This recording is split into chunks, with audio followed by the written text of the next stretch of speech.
Hey everybody, it's me, Mr. Davis. Obviously you have a sub today. I told you all week I'd be gone. So I'm going to review with you what I want you to do with the sub.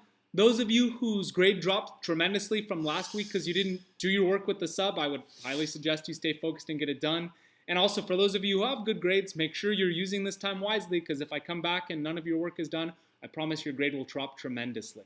All right, that being said, now that I've terrified you adequately, I want you to open up Google Classroom, which you probably already have open since you're watching this video. And then there's the Hamlet Tether assignment. Now, those of you who were here yesterday, we started this assignment yesterday. I'm going to disappear for a moment so that way we can see this full screen.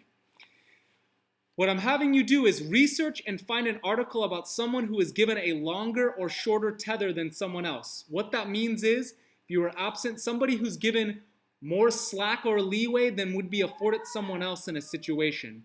An example of this that we saw in Hamlet is Hamlet is going to be given more leeway than Ophelia when it comes to their sexual relationship prior to marriage, okay? I want you to find a modern day article that shows somebody who's given a longer or shorter tether than someone else. Now, if you're unsure what to research, you could look at some of these topics here.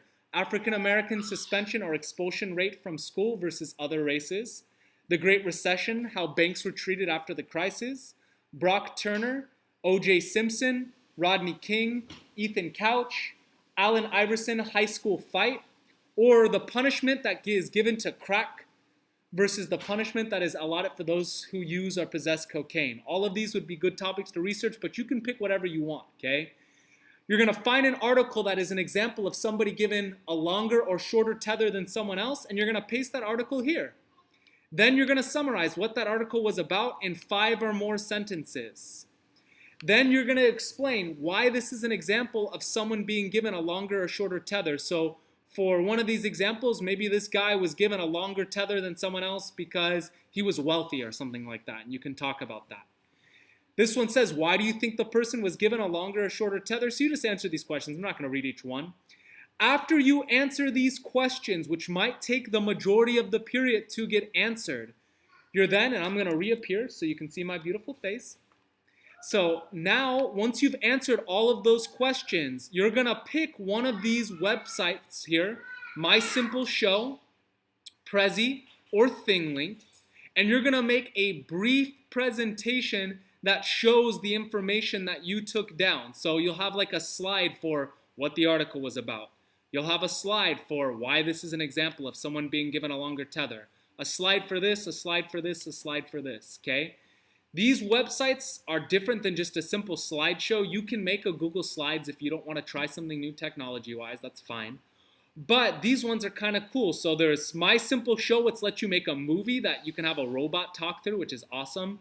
There's Prezi, which lets you make like cool little presentations that jump around all over the place. Or you can make a ThingLink, which is like an image that has like clickable stuff on it. You could do that too, okay? At the minimum, you need to have this Tether assignment completed and you need to have your presentation started if you don't want to lose points tomorrow. If you don't get your presentation finished, that's fine, but it needs to be started. Maybe like 1 or 2 slides built, and I'm going to be happy then. All right, if you have any questions, there is no excuse to sit there confused staring at your butt all period. I don't know how you would stare at your butt, but who knows these days. Send me an email. Don't message me through Google Classroom. Go to Gmail, type in midavis@lusd.net. I'm literally going to be sitting in a training staring at my computer, so I will get back to you. So email me. So that way when I come back, the work is done. All right, have a good day, you guys.